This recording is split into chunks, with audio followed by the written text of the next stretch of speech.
உன் தங்கச்சி கல்யாணம் தடைபடுமா?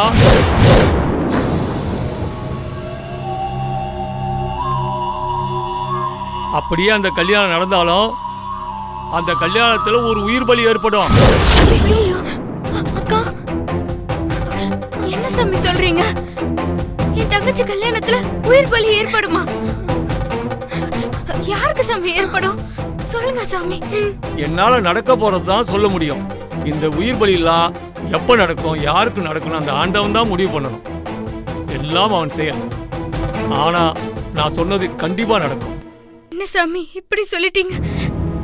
இந்த உயிர் பலி நடக்காம இருக்கணும்னா நாங்க என்ன செய்யணும்னு சொல்லுங்க. எவ்வளவு செலவானாலும் நாங்க பரிகாரம் பண்றோம். ஒரே ஒரு 10 ரூபாய் கற்பூரத்தை வாங்கிக்கிட்டு அந்த காட்டு அம்மன் கோயிலுக்கு போங்க. அவ உங்க பிரச்சனைகளை முழுமையா தீர்த்து வைப்பா. காட்டம்மன் கோயிலுக்கு போகணுமா?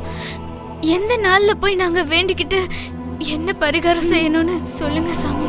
இது ஆடி மாசம், இன்னைக்கு அம்மனுக்கு உகந்த நாள். அதனால இப்பவே அந்த காட்டு அம்மங்கிட்ட போய் உங்க வேண்டுதலை வையுங்க. அவ ஒருபோதும் உங்களை கைவிட மாட்டான். சரிங்க சாமி, இப்பவே நீங்க சொன்ன அந்த கோயிலுக்கு நாங்க போயிட்டு வரோம். அம்மா, நீங்க கவனிக்க வேண்டிய விஷயம் ஒண்ணு இருக்கு. நீங்க உங்க வேண்டுதலை வச்சுட்டு நீங்க 1/2 மணி நேரம் அந்த அம்மனையே பிரார்த்தனை பண்ணிக்கிட்டு அங்க உட்கார்ந்து இருந்தீங்கன்னா ஜோதிகாவுக்கு யாரால கல்யாணம் தடைபடுதுன்னு அவங்க உங்க கண்ணுக்கு தென்படுவாங்க. என்ன சாமி இது? நீங்க இப்படி எல்லாம் சொல்றத பார்த்தா எனக்கு ரொம்ப பயமா இருக்கு சாமி. நீங்க பயப்படாதீங்க, எல்லாம் அந்த காட்டம்மன் பாத்துக்குவா. சரிங்க சாமி, வாழ்க வளமுடன். வாழ்க வளமுடன். வாழ்க வளமுடன். வாழ்க வளமுடன்.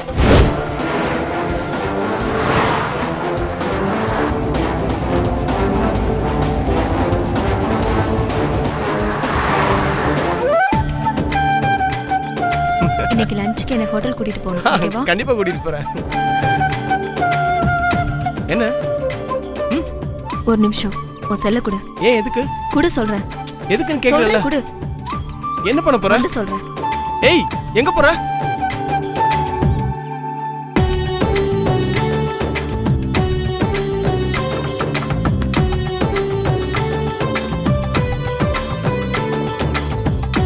நேத்து நம்ம ஒரு படம் பார்த்தோம்ல, ஆமா, அதுல வர டான்ஸ் மாதிரி ஆடலாம். அத ரெக்கார்ட் பண்ண தான் செல்ல அங்க வச்சியா? ஏய், இங்க என்னடா லவ்வா? லவ் பண்ற இடமே கிடைக்கலையா? ஏய், ராதாவும் மதனும் வர நேரமாச்சே. அவங்க கதையை இன்னைக்கு முடிச்சாகணும். நீ கவலைப்படாத தலைவா, அவங்க கதையை கச்சிதமா முடிச்சிடலாம்.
போறதா?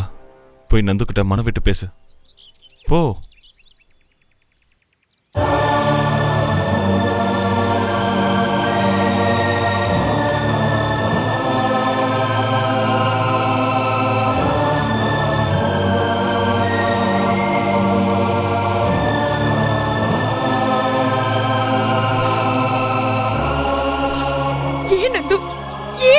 பண்ண? உன்னை எவ்வளவு நம்பினேன். எனக்கு போய் துரோகம் பண்ண உனக்கு எப்படிடா மனசு வந்துச்சு?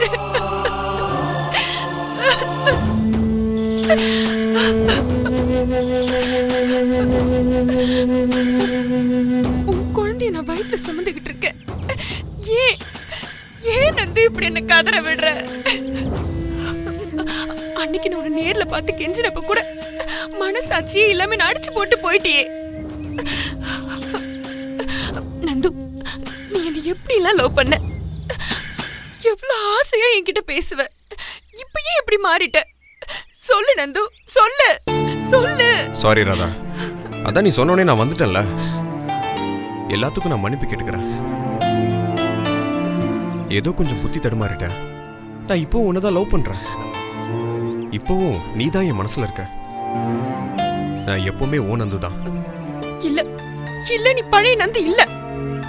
நீ ஏமாத்துற நந்துவா மாறிட்ட. நீ நிஜமாவே ஏன் நந்துனா இப்பவே என் கழுத்துல தாலி கட்டு. தாலி கட்டுறேன் ராதா, ஆனா இப்போ இல்ல. அதுக்கு முன்னாடி ஜோதியா கழுத்துல நான் தாலி கட்டிட்டுறேன்.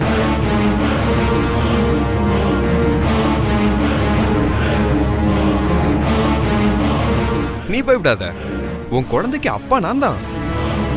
நான் உன்னை கல்யாணம் பண்ணிக்கிறேன், உன்னை ஏமாத்த மாட்டேன். அதுக்கு முன்னாடி ஒரு பிசினஸ் டீலுக்காக ஜோதிகா கழுத்துல தாலி கட்ட வேண்டியது இருக்கு. நான் ஜோதிகா கழுத்துல தாலி கட்டினா பூமிகா கிரானைட் கம்பெனியோட ஃபுல் கண்ட்ரோல் என் கையில வந்துரும். அந்த ஒரே காரணத்துக்காக தான் அவ கழுத்துல நான் தாலியே கட்டுறேன். ஜோதிகா கழுத்துல தாலி கட்டி மனைவியா ஏத்துக்கிறேன். உனக்கு தாலி கட்டாம மனைவியே வச்சுக்கிறேன். அது வரைக்கும் கொஞ்சம் பொறுமையாரு. என்னடா சொன்ன? ஜோதிகாவை கல்யாணம் பண்ணிக்க என்ன வெச்சிக்கிறேன்னு சொல்றியா? என்ன வெச்சிக்கிறேன்னு சொல்றியா? போறீ. என்ன காரியம் பண்ற நீ? பின்ன என்ன மாமா, அவன் என்ன பேச்சு பேசுறான் பாருங்க. நம்ம ஜோதிகாவை கட்டிக்கறானே என்ன வெச்சிக்கிறேன்னு சொல்றான். இவனை சும்மா விட கூடாது மாமா. சரி சரி சரி, நீ கொஞ்சம் அமைதியா இரு. நான் நந்து கிட்ட பேசி உங்க கழுத்துல தாலி கட்ட வைக்கிறேன். நீ யாரா கல்யாண புரோக்கரா? என்ன எப்படிடா தாலி கட்ட வைப்ப? எப்படி? ஏய், யார பார்த்து என்ன பேச்சு பேசுற? இவர் என் மாமா. ஓ, மாமனா? தாய் மாமனா இல்ல மொர மாமனா? நீ எதுக்குடா இங்க வந்த? உனக்கும் எதுக்கும் என்னடா சம்பந்தம் இருக்கு? பட. இல்ல நந்தகுமார், நான் போயிடுறேன். இங்க பாருங்க, நீங்க ராதா கழுத்துல தாலி கட்டுங்க. ராதாவை உங்ககிட்ட ஒப்படைச்சிட்டு நான் போயிடுறேன். இத பாருடா, தாலி கட்டணுமா? நான் தாலி கட்டணும்னா அது ஜோதியா கழுத்துல மட்டும்தான். ஏன்னா அது ஒரு பிசினஸ் டீல்.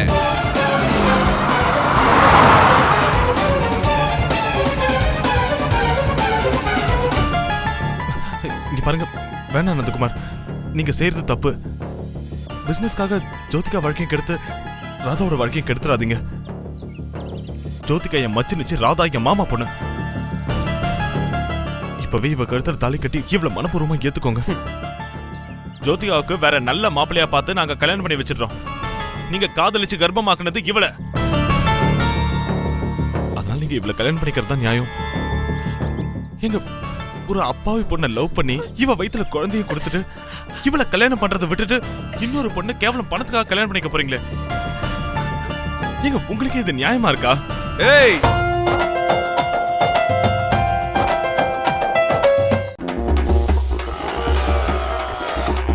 சார், நான் ஹஸ்பண்டை கழுவி ஊற்றணும் சார். மாமியார் நாத்தனார் அவங்கெல்லாம் சேர்த்து திட்டுற மாதிரி ஏதாவது ஆஃபர் இருக்கா? கொஞ்சம் பார்த்து சொல்லுங்க. இருக்கு, 3000 rupees ஆகும். 3000 சார்? அப்படின்னா எனக்கு ஒரு இயர்லி பேக்கேஜ் கிடைக்குமா?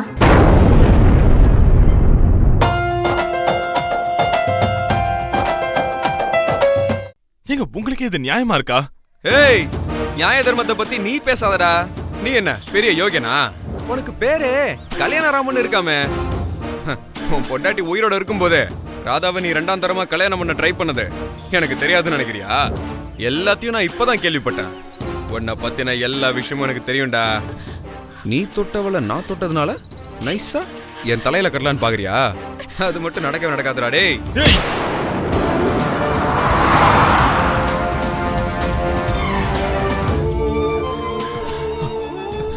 சாரி, ரொம்ப சாரிங்க. நந்தகுமார், ஏன் இப்படி எங்க மேல வீணா பழி சுமத்துறீங்க? ஆமா நான் இவளை கல்யாணம் பண்ணிக்க ஆசைப்பட்டது உண்மைதான். ஆனா ஆனா இங்க பாருங்க, ப்ராமிஸ் இவன் மேல இங்க சுண்டு விரல் கூட பட்டதில்ல.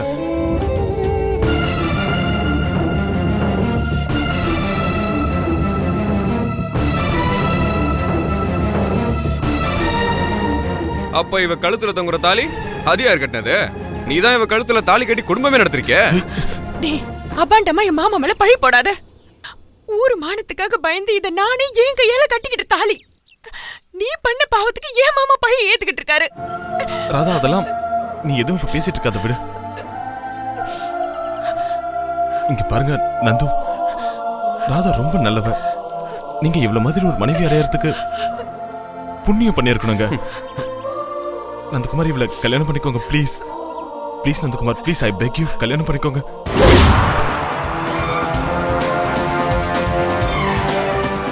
சாமியார் சொன்னதை பார்த்தா எனக்கு ரொம்ப பயமா இருக்குக்கா. உயிர் பலி வேற ஆயிடும்னு சொல்லியிருக்காரு. நந்து ப்ளீஸ் நந்து, தங்கமான பொண்ணு, இவளை கைவிட்டுறதுங்க. உங்களை கெஞ்சி கேட்டுக்கிறேன் ப்ளீஸ். உங்களுக்கு என்ன வேணாலும் நான் பண்றேன், அவளை தயவு செஞ்சு ஏத்துக்கோங்க ப்ளீஸ். டேய் நீ என்ன கெஞ்சி கேட்டா நான் அவளை கல்யாணம் பண்ணுமா? போடா.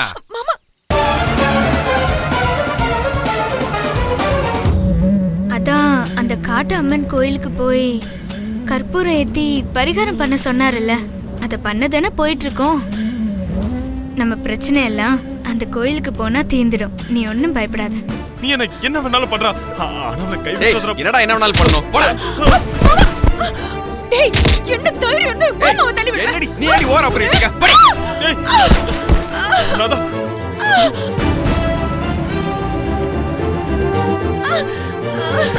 டேய் டேய் என்னடா, நானும் பாத்துட்டு இருக்கேன். என் பொறுமைக்கு எல்லாம் இருக்கு. டேய் டேய் போடா. ஏய் போடா இங்க. வேணாம்டா, நீ கொஞ்சம் அமைதியா இரு. டேய் டேய், என்ன வேணா டேய், வாங்கடா. டேய் சொல்லிட்டு இருக்க, அவங்க கை வைக்க. டேய் போடா. எக்ஸ்கியூஸ் மீ, ஆமா. இங்க காட்டம்மன் கோயிலுக்கு எந்த வழியா போகணும்? நேரா போய் வலது பக்கம் நேரா போய் வலது பக்கமா? Okay thank you thank you. அடிங்கடா.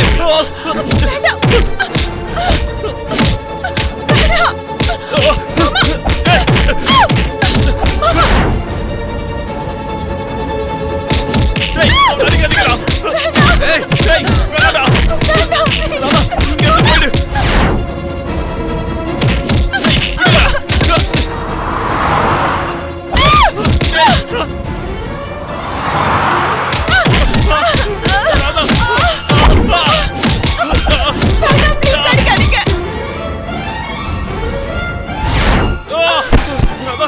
ராதா என்னாச்சு ராதா? ராதா இங்க பாரு ராதா. டேய்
அக்கா என்னக்கா இங்க யாரையுமே காணோம்?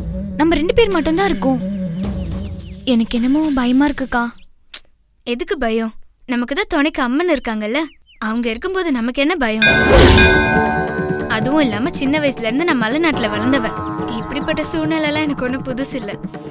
இங்க பாரு, சாமியார் சொன்ன நேரத்துக்குள்ள விளக்கேத்திட்டு பூஜை பண்ணிடலாம். சரிக்கா, வா அது கூட வா.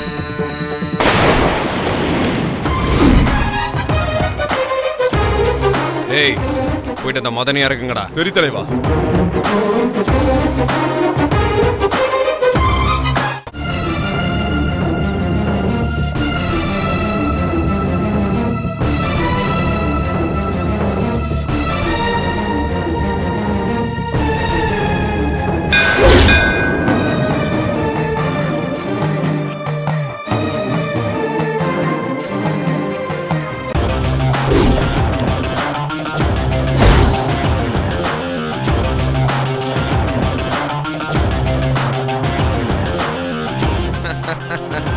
டேய், போனா போதுன்னு உன் மாமா பொண்ணு ராதாவை விட்டு வச்சிருந்தேன்.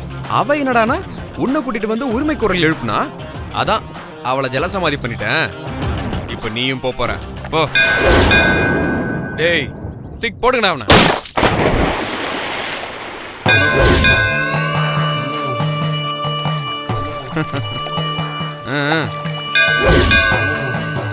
காட்டுக்கோயில் அம்மா, மலை போல உள்ள எங்க பிரச்சனைய நீதான் தீர்த்து வைக்கணும். ஜோதிகாக்கு நடக்க இருக்கிற கல்யாணம் எந்த தடையும் இல்லாம நல்லபடியா நடக்கணும்.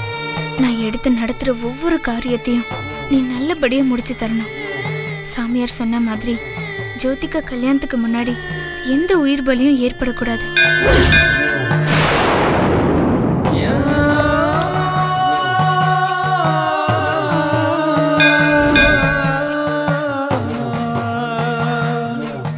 பிரார்த்தனையை நீ ஏத்துக்கணும் தாயே. அது மட்டும் இல்லாம என் மச்சான் இப்ப திருந்தி நல்லவர் ஆயிட்டாரு. விலகி இருக்கிற அவரை என்னோட நீ சேர்த்து வைக்கணும். நடக்க போற ஜோதிகாவோட கல்யாணம் அவரு தலைமையில தான் நடக்கணும். உன்னதான் நான் நம்பி இருக்கேன். ஜோதிகா நீ நல்லபடியா இருக்கணும்.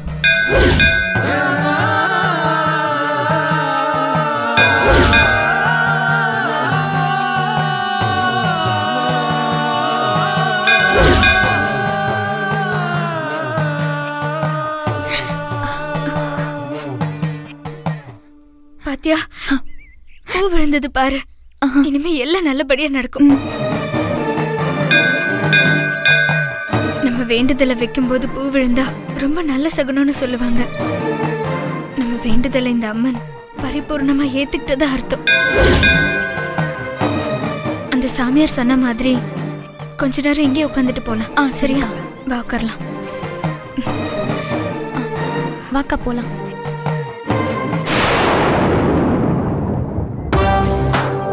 டேய், என் கல்யாணத்துக்கு தடையா இருந்த 2 பேரையும் பரலோகத்துக்கு அமிச்சாச்சு.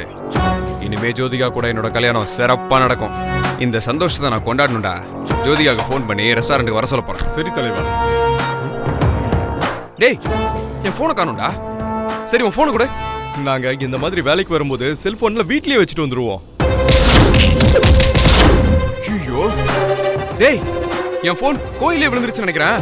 நான் போய் எடுத்துட்டு வந்துடுறேன். தலைவா, காட்டம்மன் கோயிலுக்கு போயிட்டு வந்தா திரும்பி அங்க உடனே போக கூடாது. மீறி போனா ஆபத்து வரும் தலைவா. டேய், இப்ப நான் போகலன்னா தான்டா என் உயிருக்கே ஆபத்து வந்துரும்.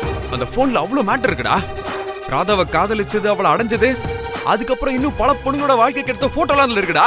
அது யார் கையிலாவது சிக்கிடுச்சுன்னா மொத்தமா எல்லாமே போயிருமே. ஒருவேளை ராதாவோட மேட்டர் பூதாகரமாயி என் போட்டோ பேப்பர்ல வந்துருச்சுன்னா என் செல்லு எவன் கையில இருக்கோ அவன் போய் போலீஸ்ல கொடுத்துருவானே. வகையா சிக்கிட்டப்போ.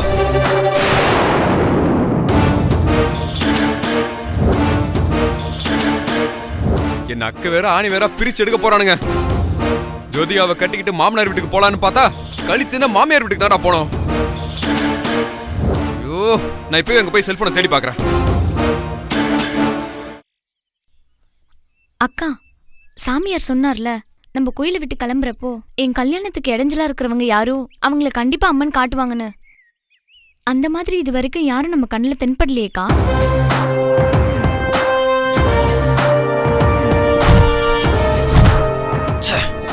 எங்க போட்டேன்? என் சரித்திரமே அதுல தானே இருக்கு. என் மொபைல் அவன் கையிலாவது கிடைச்சதுன்னா என் ரகசியம் எல்லாமே வெளியே தெரிஞ்சிருமே. அதுக்கப்புறம் ஜெயில கம்பி என்ன வேண்டியதான். யாரையுமே காணோம்ல. எங்க போட்டேன்?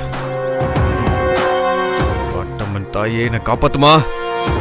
சரி வா, வீட்டுக்கு போலாம். உனக்கு வேணா நான் ஒரு சூழல் செஞ்சு வச்சிடறேம்மா. அம்மா தாயே.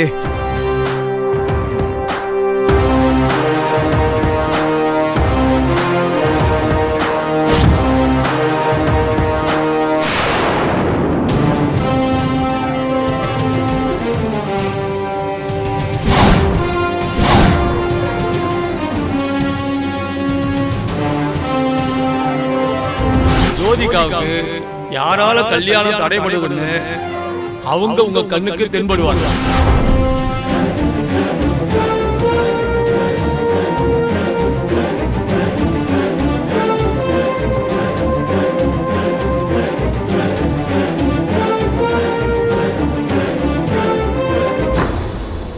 நந்தகுமார், நீங்க எங்க இங்க வந்தீங்க? நாங்க சாமி கும்பிட வந்திருக்கோம். நீங்க எதுக்கு இங்க வந்திருக்கீங்க? நானும் சாமி கும்பிட தான் வந்தேன். நம்ம கல்யாணம் நல்லபடியா நடக்கணும்னு சாமி கும்பிட தான் வந்தேன். நமக்குள்ள எவ்வளவு ஒற்றுமை பாத்தீங்களா? நிஜமாவே நீங்க சாமி கும்பிடுவா வந்தீங்க? ஏன் அப்படி கேக்குறீங்க நீங்க? இல்ல, நீங்க முதல்லயே சொல்லியிருந்தா நம்ம எல்லாரும் சேர்ந்து வந்திருக்கலாம்ல. இல்ல, சாமி பூஜைலாம் வீட்ல சொல்றதுக்கு கொஞ்சம் கூச்சமா இருந்தது. அதான் தனியா வந்தேன். அப்போ நாங்க உள்ள வரும்போது நீங்க இங்க இல்லையே, எங்க போயிருந்தீங்க? நான் முதலே பூஜை முடிச்சிட்டேன். கோயிலுக்கு பின்னாடி ஒரு ஆறு ஓடுதுல, அதுல பரிகார பூஜை பொருள்லாம் போட்டுட்டு இப்பதான் வரேன்.